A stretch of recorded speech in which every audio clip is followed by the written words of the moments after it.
মধ্যপ্রাচ্যের সংঘাত যেন ছুঁয়ে ফেলল সবচেয়ে স্পর্শকাতর এক সীমা। ইসরায়েলের ডিমোনায় পারমাণবিক কেন্দ্র লক্ষ্য করে মিসাইল হামলা চালিয়েছে ইরান। এক রাতেই ইসরায়েলের আকাশে দুঃস্বপ্ন হয়ে নেমে আসে একের পর এক ইরানি মিসাইল। তবে কি চলমান যুদ্ধ এখন পারমাণবিক ঝুঁকির দিকেই এগুচ্ছে?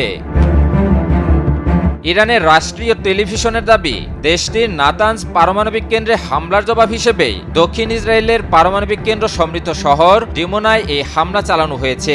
ইসরায়েলি সেনাবাহিনীও স্বীকার করেছে একটি পারমাণবিক গবেষণা কেন্দ্র সংবলিত ভবনে আঘাত হেনেছে ইরানি মিসাইল। ইসরায়েলি গণমাধ্যমের তথ্য অনুযায়ী এই হামলায় অন্তত ৩৯ জন আহত হয়েছেন। ডিমোনা শহরটি ইসরায়েলের পারমাণবিক কর্মসূচির কেন্দ্রবিন্দু হিসেবে পরিচিত। এখানে অবস্থিত Shimon Peres Negev nuclear research center দীর্ঘদিন ধরেই সর্বোচ্চ গোপনীয়তা ও নিরাপত্তার মধ্যে পরিচালিত হয়ে আসছে। তবে সেখানে হামলার খবর পাওয়া গেলেও আন্তর্জাতিক পরমাণু শক্তি সংস্থা বা IAEA জানিয়েছে এই বিশেষ স্থাপনাটির কোনো ক্ষতির প্রমাণ তাদের কাছে নেই। সংস্থাটি বলছে সেখানে অস্বাভাবিক কোনো বিকিরণও শনাক্ত হয়নি এবং তারা পরিস্থিতি নিবিড়ভাবে পর্যবেক্ষণ করছে।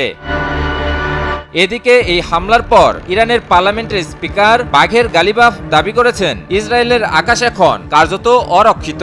কোনো বাধা ছাড়াই ইসরায়েলি ভূখণ্ডে আঘাত হানছে ইরানি মিসাইল।